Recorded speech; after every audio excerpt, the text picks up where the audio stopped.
नमस्कार दोस्तों, स्वागत है आप सभी का ऑनलाइन बोर्ड स्टडी चैनल में। तो जो लोग सीटेट का एग्ज़ाम अब की बार देने वाले हैं उन सभी के लिए हम मनोविज्ञान लेकर के आए हैं, पेडागोजी। और पेडागोजी को सोल्व कैसे करेंगे वह अगर आप लोग ध्यान दे देते हैं तो डिफिनिट रूप से आपका पेडागोजी में काफ़ी अच्छा नंबर 27, 26, 28 तक नंबर आपका आ जाएगा। तो चलिए शुरू करते हैं, कैसे करेंगे पेडागोजी को सोल्व, उसको ध्यान दे करके क्लास को करेंगे। आप लोग भी अपना अपना जवाब दीजिएगा कि आपका कौन सा आंसर जा रहा है। चलिए, फर्स्ट प्रश्न है कि जेंडर जो है वह क्या चीज़ है। ऑप्शन है जेंडर के बारे में कि एक आर्थिक अवधारणा है, मनोवैज्ञानिक सत्ता है, जैविक निर्धारक है और सामाजिक संरचना है।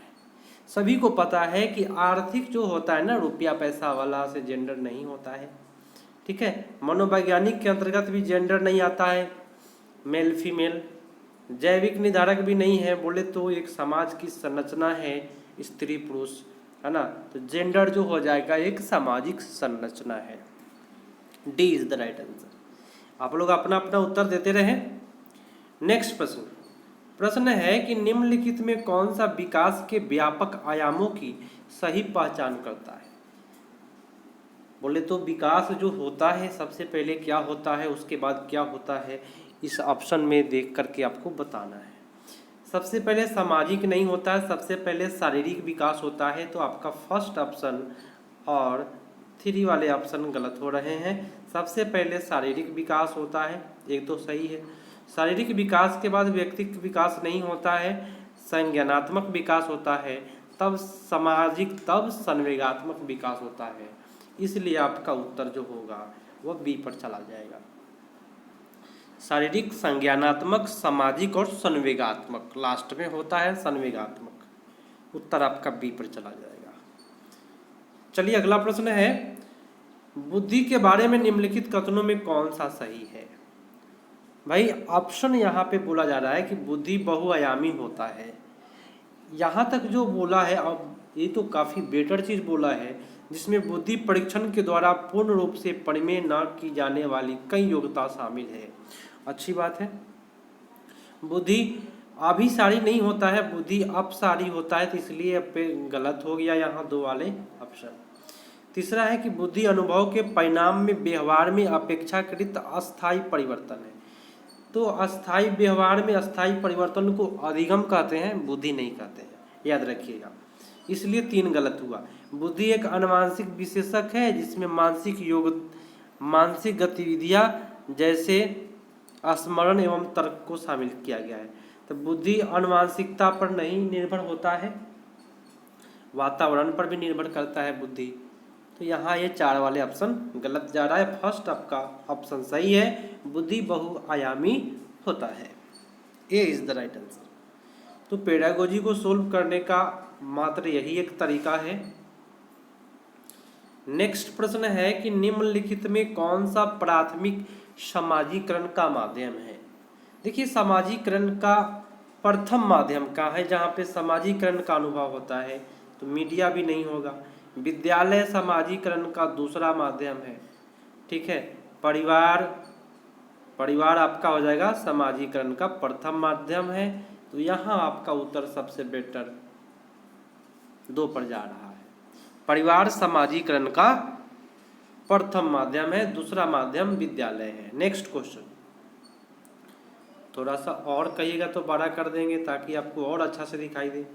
चलिए, जीन पियाजे के सिद्धांत का प्रमुख प्रस्ताव है कि, क्या प्रस्ताव है जीन पियाजे साहब का, तो बच्चों की सोच गुणात्मक रूप में वयस्कों से भिन्न होती है। ये जीन पियाजे साहब बोले थे। या दूसरा ऑप्शन है कि बच्चों की सोच वयस्कों से निम्न होते हैं। ये गलत बात है, निम्न नहीं होता है। बच्चों की सोच वयस्कों से बेहतर होती है, ये भी गलत है ना। बच्चों की सोच मात्रात्मक रूप में नहीं होता है, ये भी आपका गलत हो गया। सबसे बेटर होगा बच्चों की सोच गुणात्मक रूप में वयस्कों से भिन्न होती है। A is the right answer. Next प्रश्न देखिएगा, प्रश्नों को पूरे ध्यान से। ऑनलाइन बोर्ड स्टडीज पर आप लोग ऑफलाइन भी क्लास चलता है मेरे यहाँ, जो मुजफ्फरपुर साहेबगंज थाने क्षेत्र के अंतर्गत आता है। तो ऑफलाइन भी क्लास चलते हैं मेरे यहाँ। पिछली बार 6 स्टूडेंट में 5 स्टूडेंट क्वालिफाई किए। अब की बार भी ऑफलाइन क्लास चालू है, तो आप लोग आ भी सकते हैं और ऑफलाइन भी क्लास कर सकते हैं, ऑनलाइन भी क्लास होता है। चलिए, निम्नलिखित में कौन सी पूर्व संक्रियात्मक अवस्था बच्चे की विशेषता को बतलाती है? पूर्व संक्रियात्मक अवस्था के बारे में जानते हैं। ये जो होता है 2 से लेकर के 7 वर्ष के बच्चे के लिए होता है। अब उत्तर बताते हैं तो आपका उत्तर सही जाएगा। विचारों की अनुक्रमणीयता, वर्तुल प्रक्रिया नहीं होगा, वर्तुल प्रक्रिया विचारों 2 से 7 में नहीं होता है। लक्ष्य वाला व्यवहार भी बच्चा नहीं करता है 2 से 7 में। विलंब से अनुकरण नहीं भी करता, ये गलत है। तो विचारों की अनुक्रमणीयता आपका सबसे बेटर ए पर जाएगा। A is the right answer. Next प्रश्न, नो स्लाइड, थोड़ा सा छोटा कर लिया जाए ताकि दिखाई दे सभी को। हाँ, प्रश्न है कि बच्चे और उनमें अधिगम के संदर्भ में निम्नलिखित कथनों में कौन सा सही है? चलिए, ऑप्शन है कि बच्चों को अधिगम हेतु प्रेरित करने के लिए पाठ्य पुस्तक एवं दंडित करना है ना। दंडित वाले ऑप्शन हमेशा गलत होते हैं, तो इसलिए आपका ये गलत हो गया। बी वाला ऑप्शन है कि सभी बच्चे सीखने के लिए स्वाभाविक रूप से प्रेरित है तथा सीखने में सक्षम है, ये तो सही लग रहा है। सी है कि बच्चों सीखने के लिए अभिप्रेरणा और सीखने के लिए क्षमता केवल अनुवांशिकता, तो केवल अनुवांशिकता पर नहीं होगा। बच्चे की सामाजिक आर्थिक पृष्ठभूमि, ये जो आर्थिक है तो रुपया पैसा से कोई मतलब नहीं है, कोई धनी है तो ऐसा नहीं है कि वो पढ़ने में तेज हो, तो ये आपका गलत हो गया। सबसे बेटर आपका बी हो जाएगा उत्तर। चलिए नेक्स्ट क्वेश्चन को करते हैं। नेक्स्ट प्रश्न है कि प्रगतिशील शिक्षा में बच्चों को किस प्रकार से देखा जाता है? ऑप्शन है कि खाली स्लेट के रूप में नहीं, छोटे वयस्क के रूप में, छोटा वयस्क भी नहीं होता है, निष्क्रिय अनुकारक तो बच्चा निष्क्रिय नहीं होगा, सक्रिय अन्वेषक, तो ये सबसे बेटर आपका उत्तर सी पर चला जा रहा है। अगले प्रश्न पर आते हैं। प्रश्न है कि लेई वाइगोस्की के अनुसार अधिगम जो है एक अनुबंधित गतिविधि है, तो अनुबंधित नहीं है। एक सामाजिक है, ये बोले थे, एक व्यक्तिगत नहीं है, निष्क्रिय नहीं है। तो वाइगोस्की के अनुसार अधिगम जो है सामाजिक गतिविधि है, उत्तर बी पर जाएगा। चलिए, काफ़ी बड़ा लॉन्ग क्वेश्चन पूछता है आपके एग्जाम में। चलिए, डरने वाली बात नहीं है। पियाजे के अनुसार बच्चे क्या होते हैं? तो देखिए, बच्चे जो होते हैं पुरस्कार एवं दंड जो कहीं भी रहे, वो कोलबर्ग बोले थे, तो ये गलत हो गया, पियाजे साहब नहीं बोले थे। हाँ, ज्ञान को सक्रिय रूप से संचालित करते हैं, पियाजे साहब बोले थे। जैसे जैसे वह दुनिया में व्यवहार कौशल का प्रयोग करते हैं, अन्वेषण भी करते हैं, तो ये आपका सही है, पियाजे साहब ये बात बोले थे। ठीक है, तो यहाँ आपका उत्तर बी पर सबसे बेटर जाएगा। ठीक है, चलिए नेक्स्ट प्रश्न पर आते हैं। प्रश्न है कि चालक विकास की दर में व्यक्तिगत विविधताएं होती है, फिर भी चालक का विकास का क्रम से तक है। बताइएगा, चालक का जो विकास है उसका क्रम बताना है, किस ओर से किस ओर तक होता है, ये चर्चा करना है इस ऑप्शन में। ये है यहाँ पे सूक्ष्म से स्थूल की हो, तो सूक्ष्म से स्थूल नहीं होता है, शीर्ष से अधोगामी नहीं होगा, अधोगामी से शीर्ष नहीं होगा, स्थूल से सूक्ष्म होता है। यहाँ आपका उत्तर डी पर जाएगा, याद रखिएगा। चलिए नेक्स्ट प्रश्न है कि वह अवधि जो वयस्कता के संक्रमण की पहल करती है उसे क्या कहते हैं? वयस्कों को बात मानने का काम कौन सा अवधि में होता है, ये बताना है। सभी कोई इस लाइन से गुजरे हैं, तो बाल अवस्था की समाप्ति पर नहीं, यहाँ किशोर अवस्था में नहीं, भाई खुद से निर्णय लेने लगता है बच्चा किशोर अवस्था में। पूर्व संक्रियात्मक अवस्था 2 से 7 होता है, ये होगा मध्य बाल अवस्था में। वयस्कों का जो संक्रमण होता है उसका पहल करने लगता है बच्चा मध्य बाल अवस्था में। उत्तर आपका, सॉरी एक सेकेंड, ये भी नहीं होगा आपका। सबसे बेटर जो होगा मैं बता दूं, मध्य बाल अवस्था में भी नहीं करता है, किशोर अवस्था ही करेगा, सबसे बेटर होगा। मैं आपको बताऊं, एक सेकेंड, हाँ, किशोर अवस्था में ही वयस्कों का पहल करना शुरू कर देता है, वयस्कों की बात मानना शुरू कर देता है। ये बाल्यावस्था में बच्चा लापरवाह होता है, ये सब नहीं होगा। इसलिए यहाँ आपका उत्तर किशोर अवस्था पड़ जाएगा। ठीक है, चलिए नेक्स्ट प्रश्न पढ़ाते हैं।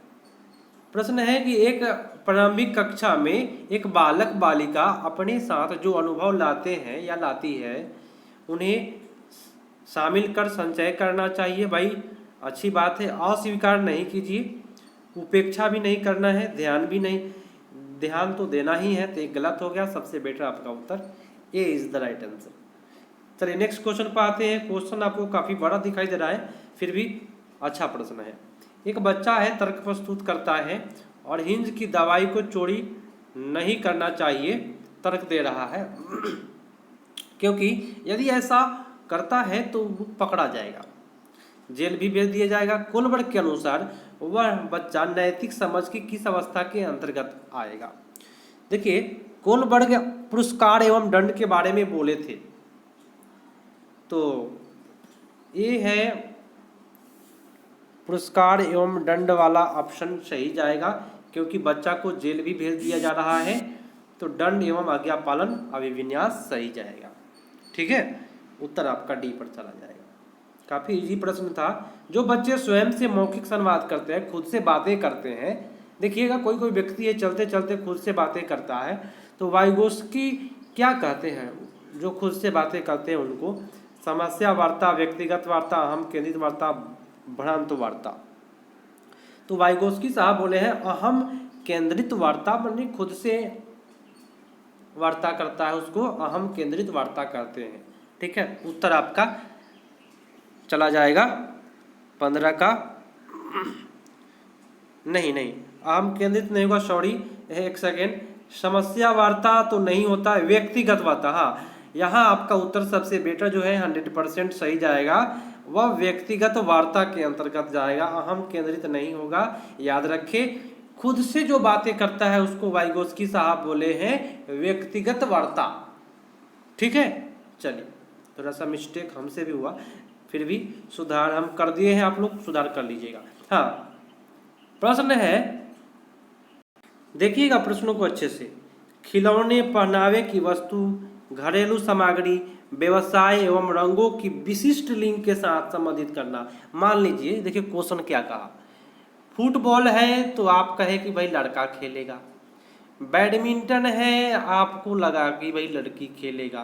तो इस प्रकार जो होता है रंगों और विशिष्ट लिंग के साथ संबंधित जो किया जाता है गांव देहात में कि भाई बैडमिंटन लड़की खेलती है लड़का नहीं खेलेगा, ये सब जो भावना है, रूढ़िबद्ध धारणा है, तो कभी भी इस प्रकार का जब भेदभाव वाला प्रश्न आए तो जेंडर रूढ़िवादिता को बढ़ावा दे रहा है, दर्शा रहा है। उत्तर आपका सी पर चला जाएगा।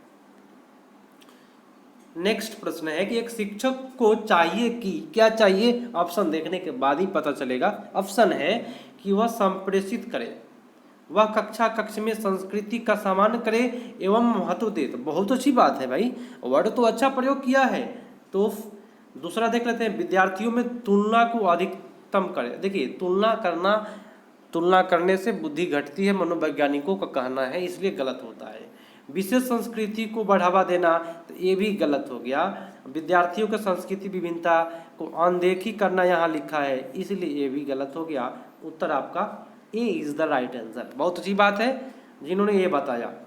नेक्स्ट, निम्नलिखित संरचनाओं में कौन शिक्षा का अधिकार अधिनियम 2009 किसकी वकालत करता है? मुख्य धारा शिक्षा का, एकीकृत शिक्षा का, समावेशी शिक्षा का और पृथक्करण शिक्षा का।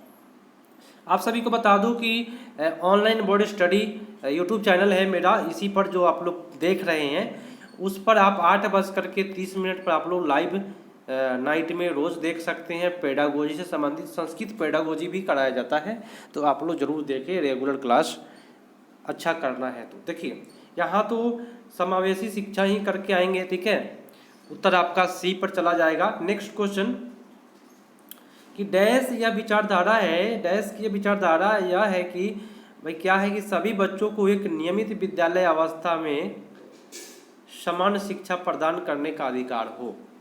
किसका है? तो ये बहु संस्कृति का नहीं है, समावेशी शिक्षा में है ना, एक नियमित समान शिक्षा प्राप्त करने का अधिकार मात्र आपको समावेशी शिक्षा में है। उत्तर आपका बी पर चला जाएगा।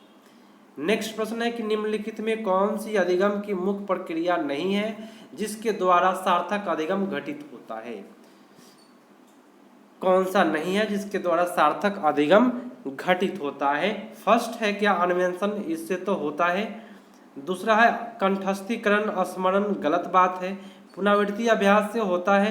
निर्देश संचालन से भी होता है। उत्तर आपका बी पर जाएगा, नेगेटिव प्रश्न है। नेक्स्ट क्वेश्चन है, देखिएगा, एक सेकेंड। हाँ, प्रश्न है कि बच्चे प्रभावी रूप से सीखते हैं जब वे विभिन्न गतिविधियां एवं कार्यों में सक्रिय भाग ले। तो अच्छी बात है, सक्रिय रूप से भाग लेगा कोई भी बच्चा तो सीखेगा। ठीक है, ये तो अच्छा कह दिया। शिक्षक कक्षा में होने वाली घटनाओं को बच्चों को पूर्ण रूप से नियंत्रित करता है। तो ये शिक्षक वाले ऑप्शन को नहीं कीजिएगा, बाल केंद्रित ऑप्शन को करके आना है। पाठ्य पुस्तक को याद करने के लिए बोल रहा है यहाँ पे, ये भी गलत हुआ। श्याम पट पर अध्यापक द्वारा लिखे गए उत्तर का नकल करने के लिए बोल रहा है, ये भी गलत हुआ। उत्तर आपका ए पर चला जाएगा। चलिए, नेक्स्ट है कि बच्चे को कक्षा में प्रश्न पूछने से रोकना चाहिए, गलत बात है। पूछने के लिए प्रेरित करना चाहिए, अच्छी बात है। पूछने के लिए हतोत्साहित शब्द अच्छा नहीं है। अनुमति नहीं देना चाहिए, ये भी गलत है। उत्तर आपका बी पर चला गया। नेक्स्ट क्वेश्चन, संरचनात्मक दृष्टिकोण के अनुसार अधिगम जो है अनुभव के परिणाम के रूप में व्यवहार में एक परिवर्तन की प्रक्रिया है। सामाजिक सक्रिय एवं सामाजिक प्रक्रिया है और एक निष्क्रिय व्यक्तिपरक है और जानकारी अर्जन की प्रक्रिया है। तो संरचनात्मक दृष्टिकोण के अनुसार अधिगम जो होता है, याद रखिएगा, एक सक्रिय एवं सामाजिक प्रक्रिया के अंतर्गत आता है। उत्तर आपका जो जाएगा वो बी पर जाएगा। ठीक है, चलिए नेक्स्ट क्वेश्चन पर आते हैं। क्वेश्चन है कि जब शिक्षक को विद्यार्थी और उनकी योग्यता के बारे में सकारात्मक विश्वास होता है तब विद्यार्थी किसी रूप से प्रभावित नहीं होता है, गलत बात। प्रभावित तो होगा ही बच्चा ना। चलिए, दूसरा है कि सीखने के लिए उत्सुक एवं प्रेरित रहता है। तो ये तो अच्छा बोल रहा है, बच्चा प्रेरित है, उत्सुक है, तो ऐसे ऑप्शन जो होते हैं वो सही जाते हैं। और निश्चित हो जाते हैं, तो निश्चित शब्द गलत होगा। उत्साह भंग हो जाता है, ये भी गलत है। तो आपका उत्तर जो है वो बी पर चला जाएगा। नेक्स्ट प्रश्न है कि बच्चे की गलतियां शिक्षण अधिगम प्रक्रिया में महत्वहीन है, प्रदर्शित करता है कि बच्चा लापरवाही है। देखिए, महत्वहीन नहीं होता है, बच्चा लापरवाह नहीं होता है। बार बार अभ्यास करने के लिए कह तुरंत सुधार देनी चाहिए और अधिगम प्रक्रिया का एक भाग है और एक अंतर्दृष्टि देता है विचारों का। बात सही है, गलती जो है कहीं भी आपसे होती है तो ये सीखने का एक भाग है गलतियाँ। तो ये आपका उत्तर 4 पर सबसे बेटर जाएगा। मूल्यांकन के बारे में कहा जा रहा है कि मूल्यांकन को क्या करना चाहिए। भाई, मूल्यांकन जो होना चाहिए, ऑप्शन फर्स्ट है, वस्तुनिष्ठ प्रकार के लिखित कार्यों पर आधारित होना चाहिए, नहीं। एक अलग गतिविधि के रूप में होना चाहिए, नहीं, ये भी अलग हो गया, गलत है। केवल यहाँ पे प्रयोग किया है तो ये अच्छा नहीं होगा। शिक्षण अधिगम प्रक्रिया का एक भाग होना चाहिए। मूल्यांकन जो होना चाहिए वो शिक्षण अधिगम प्रक्रिया का भाग होना चाहिए। उत्तर आपका सी पर चला जाएगा। नेक्स्ट प्रश्न है कि नीचे लिखी हुई स्थिति के सिद्धांत को दर्शाती है। जो विद्यार्थी अच्छा प्रदर्शन नहीं कर पाता है वे महसूस नहीं करते हैं और वे पर्याप्त रूप से अच्छे नहीं हैं, हतोत्साहित महसूस करते हैं, तब उनमें बिना प्रयास कार्य से आसानी से छोड़ देने की संभावना होती है। तो ऐसा क्यों होता है? ऑप्शन के अनुसार उत्तर जाएगा अनुमानसिकता पर्यावरण से संबंधित नहीं है, गलत बात है। संज्ञान संवेग पर परस्पर संबंधित है। संज्ञान और संवेग एक दूसरे से संबंधित होता है, ये आपका सही है। यहाँ पे नेगेटिव बोल रहा है। अनुमानसिकता पर्यावरण से अलग नहीं है, गलत। ठीक है, तो यहाँ आपका संज्ञान और संवेग जो होते हैं परस्पर संबंधित है। ठीक है, चल नेक्स्ट प्रश्न है, देखिएगा।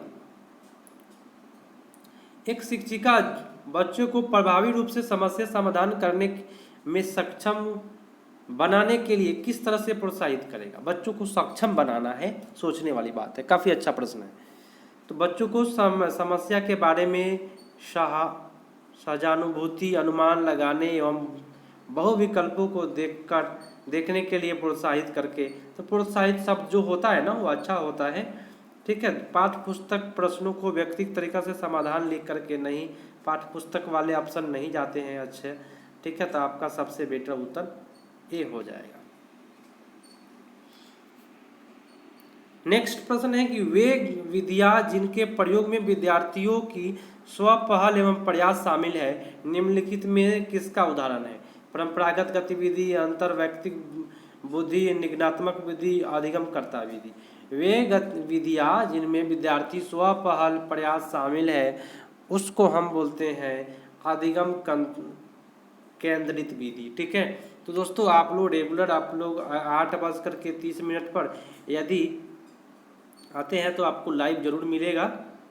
और ये सीडीपी के लिए स्पेशल सीडीपी या जो भी पेडागोजी है, ऑल पेडागोजी मैं कराता हूँ, इंग्लिश पेडागोजी छोड़ करके, और ट्रिक से कराता हूँ अच्छे तरीक़ा से, ताकि आप लोग भी और सीख सके और एक बार में सीटेट क्वालिफाई जरूर होइएगा। क्योंकि भाई मेरे यहाँ पिछले साल और उसके भी पिछले साल, एक फर्स्ट साल में जब पढ़ाना मैं शुरू किया तो उसमें 3 स्टूडेंट को ही पढ़ाया, तीनों निकला, 6 में 5 निकला, है ना।